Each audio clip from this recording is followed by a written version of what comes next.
when you are thinking about your trading, don't just restrict it to trading. Look at other fields. Look at other things. What do they do in psychology? What do they do historically? Like, for example, you can look at history and see... Two traders, Darren and Walter, pull back the curtain on profitable trading systems, consistent money management, and profitable psychological triggers. Welcome to the Two Traders Podcast. Welcome to the Two Traders Podcast. Walter here. I've got Darren on the line, and Darren, you have a really interesting topic for us today, and I'm actually quite looking forward to unpacking this because I don't know where it's going to go. So let us all in on exactly your thoughts in terms of this. Yeah, I was watching the story of how we are able to measure the universe now. Apparently now we're at a stage where we can pretty accurately measure how big the universe is. And, you know, whilst I was watching this, what was interesting was along the way, sort of from the sort of 1700s, along the way we've kind of made some just sort of key discoveries, or people have made key discoveries that have kind of accelerated us towards this kind of understanding of the universe. Obviously it's like a really, really complex question, how big is the universe? And what was interesting to me was that these key people who've made these discoveries as we've gone along the way, you know, they've kind of done it by kind of like breaking the rules, because, you know, at each stage there's kind of an understanding of there's like rules of what we know, and each of these people have been able to kind of apply original thought to that, in effect kind of ignore what is the status quo and think outside the box. You know, really their ideas have been fairly simple ideas, but at the same time quite ingenious. You know, obviously thinking in terms of trading. That's interesting, Darren, because I have always thought that if you look back in history, those people who become the statues and the monuments and the history books, even the scientists, if you look back, those guys didn't get to be a statue. George Washington, for example, he didn't get to be the founder of a country because he followed the rules and did what the king wanted him to do, right? I mean, this is the sort of thing that I think is overlooked. We teach our kids to follow the rules, to do the right thing, to do this, that, and the other, but then we revere throughout history those scientists and those revolutionaries and those people who have actually said, hang on, maybe it shouldn't be this way. Maybe it should be this way, and I think this is wrong, and here's why we should change this. You know, this is a different way of looking at this. So I think you're really onto something here. I think this is really where, if you look back, in any scientific field, you'll find a whole lot of people who are just bearing down and scribbling and working hard on a really one simple idea. Like they might just study the digestive system of some green newt that lives in the Amazon forest, you know, and that's all they're doing. And oftentimes they don't pull in information from other fields. Like these biologists that are looking at the frog or the newt or whatever, they don't really take in things from neuroscientists or from geologists or from, I don't know what you call people who study the atmosphere, atmospheric scientists or whatever. You know, those sorts of things happen all the time where we get stuck in these ruts. And I know it's not directly what you're talking about, but part of what you're talking about here is that the real discoveries are made from those who don't follow the rules. Yeah, that's it. And you kind of have to sometimes just kind of take a different point of view. What you're being told is the right way to do something. And, you know, I think in trading as well, that, you know, not necessarily the strategy you use or the method you use to trade, but sometimes just how you perceive the market. Because we're kind of all told that we need to sort of know the cause and effect in the market to be able to trade. Almost like you have to understand the market and then you have to understand trading, and you kind of have to join the two together. And I think everyone kind of goes down that route and sort of believes strongly that you do. And I kind of question that. I mean, do you need to know why the market moves? Do you need to know the reasons that price turned around? Can you just trade? Can you treat it like it's like a sort of random generated computer game? Can you sort of trade in that environment from a slightly different mental point of view and how you're perceiving it, and be profitable? And I think you can. And I often think that people can get crippled by feeling that they have to understand the reasons for what the market does rather than just trading it. Absolutely. And this is the biggest concern that people have, non-traders, when they talk to me about trading. The biggest thing that comes up is, well, how do you keep track of it all? Or how do you have you heard the news on what the Reserve Bank of Australia is going to do, and these sorts of things? And then they'll send me God bless them. Then they'll send me like the reports from the banks and stuff that give you the forecast on what's going to happen with the Aussie or whatever. And these sorts of things, I kind of push them aside, because my beliefs are that you don't need to jump into all of that. Number one, you don't need to understand all of the reasons why. Sure, the news makes the market move, but you can see everything you need to see on the charts. And I know you've gone one step beyond that, where you're just basically saying, like a video game, you're just treating it like a video game. Wait for a certain thing to happen on the chart and then take every single one of them.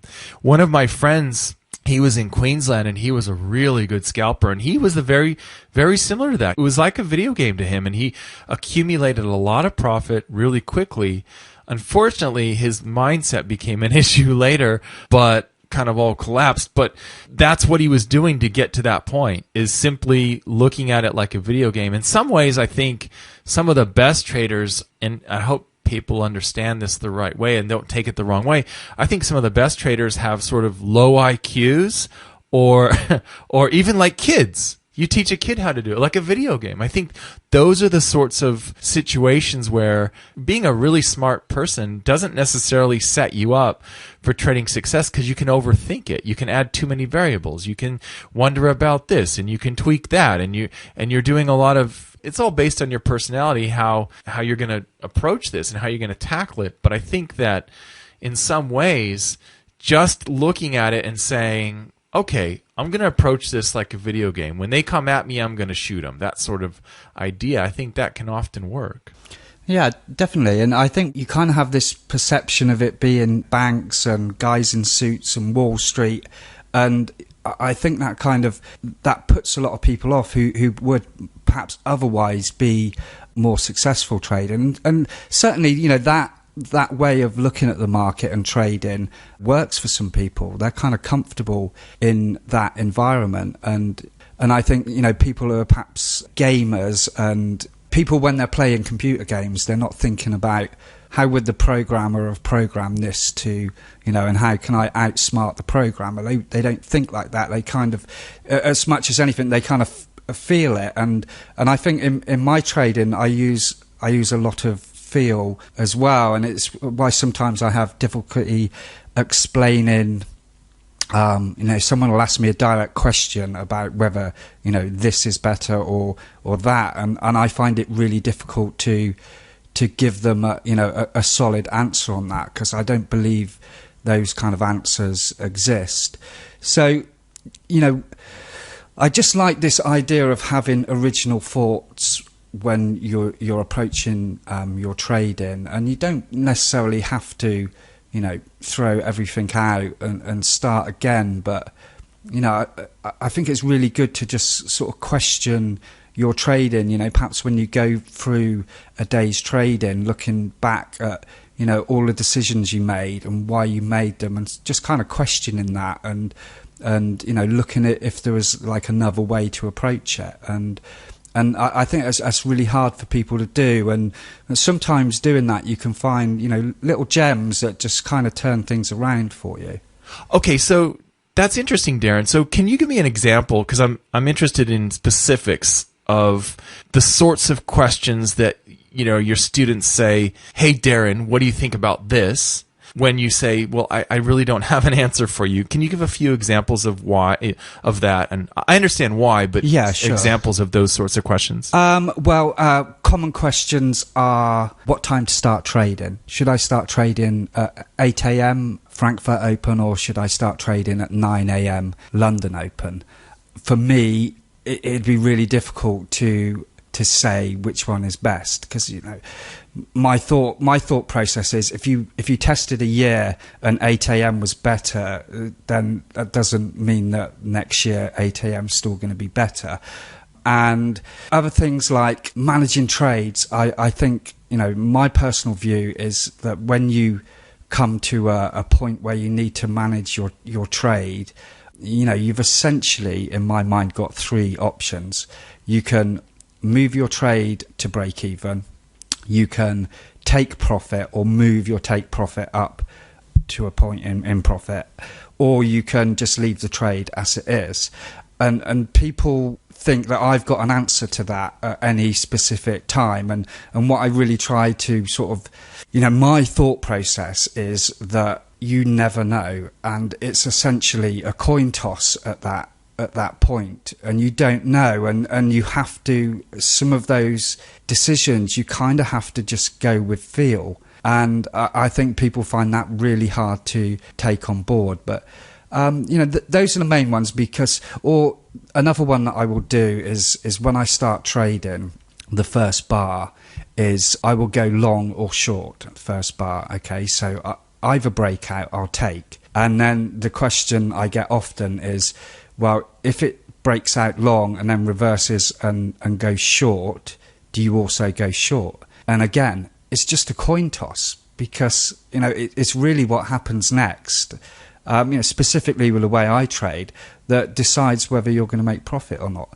And so many more complex elements on top of that, like how far it goes in that direction. Did you move to break even? So a lot of the questions that people really want answers for, I don't think there's a definitive answer, and I feel a lot of those elements you need to rely on feel. Yeah, and I think essentially what you're saying is what I strongly believe, which is the feel that you get is really coming from what you believe. So, for example, if you're a trader and you have a really hard time experiencing a trade where that trade, you made 200 pips, but then right after you got out, it accelerated for another 600 pips without you. If that is the most painful thing for you, then that determines how you're going to exit from your trades. You're going to have to use some sort of trailing exit or some way of giving them extra breathing room. That is clear. And on the other side, well, what if it's really, really difficult for you to have a trade where you're up 200 pips, and then by the time you get out of it, you only make 120 pips and you lose those 80 pips? Is that something that really, really eats at you? Which of those is harder to deal with? And depending on your answer, that's going to determine the way that you get out of your trade. So to me, that's a really simple, concrete example of what you're talking about, which is it really depends. I don't have the answer. Darren doesn't have the answer. These sorts of things come down to personality and what really matters to you as a trader.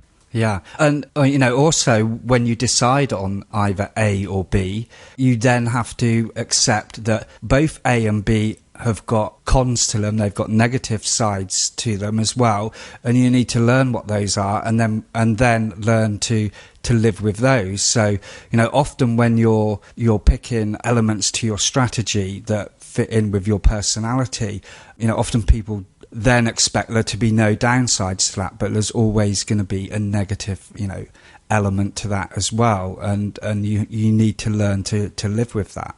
Absolutely. That's spot on. So what we're saying, Darren, is that just like any trading system, there's going to be cons to that. So if I'm a reversal trader and I like to pinpoint those spots where the market reverses, sometimes I'm going to get blasted because I'm picking these reversal points during a strong trend. And likewise, if I'm going to be a trend trader, sometimes there's going to be reversal and I'm just going to think it's a pullback. And if I'm a breakout trader, sometimes what's going to happen is the market's consolidating, it's getting ready to break out, and every time it makes a breakout, it's a false breakout, and I just get blasted. A false breakout up, a false breakout down, and I get a bunch of losers in a row because the market hasn't truly broken out yet. These are the sorts of things that happen, and it's not just relevant to exits. It's relevant to everything. And I think you highlight a really important point here, which is not only have you got to decide what do I believe in and how am I going to trade that, but you also have to really bear down and tackle the issue of dealing with, accepting, and coping with the Achilles heel of your chosen method.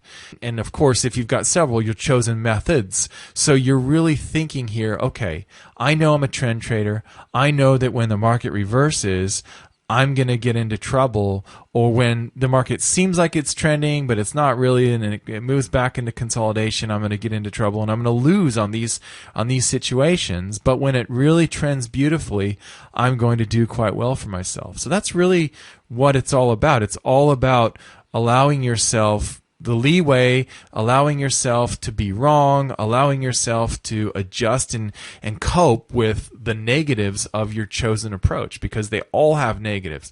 No matter what you've heard on the internet, there are no magic EAs. There's always some negative that you're going to have to deal with. Do you leave any element of, because here's something that I also do, is I also include in my decision making what has happened before, specifically with profit and loss. So, if I've had like a particularly bad run and I'm in a drawdown for the week, a big drawdown, then that will affect my decision making on my next trade if it's in profit. And I think that's quite an original thought in trading as well, because we're kind of told that we shouldn't let that affect us and we should stick to our plan.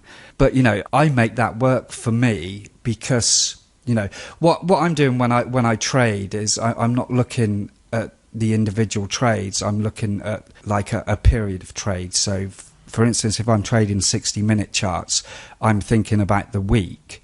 So if I start the week badly and let's say I'm 100 pips down, and then my next trade is 70 pips, I'm looking at that profit that I've got there in context of what's already happened, the loss I've already made, and what I'm trying to achieve over the week. And then I will include that in my decision making. So whereas if it was my first trade of the week and it was up 70 pips, I may have left my stop loss where it is based on what's happened before. This time I think, okay, well, I'm going to cover some of those losses, and almost like a poker player would do, where if he was having a really good run and then he started giving some back, he might consider, playing more cautiously for a bit until things turn his way again. And that's not something that I ever really see discussed in trading terms when it comes to sort of management. I think that's quite an original thought. And obviously there is a downside to that, is that, you will make your next decision purely based on whether you had a loss or a win before. And essentially cut your winners short and let your losers run and get it completely wrong.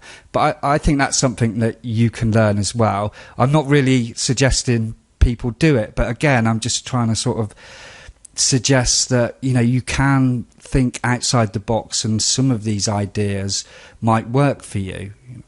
That's it for part 1. You'll have to stay tuned and listen to part 2 when it becomes available. Just know that in part 2, you're going to learn all about the weird fund that made winning traders out of losers. You'll also see why you should pay attention to this one weird thing that other traders are doing and how this can help your trading. You'll see why the institutions such as hedge funds and banks are now changing the way that they recruit traders. You'll also see where you can get your best trading ideas from. And this is kind of a weird way to do it, but it does work. And I talk about the weird rainforest meeting where 2 people met in a rainforest and how that led to a completely new and profitable idea. And finally, Darren gets into the idea of gambling and where he is looking right now for his ideas about trading and why he's paying attention to this particular gambling game. All this and more in the next episode, part 2 of the Two Traders Podcast.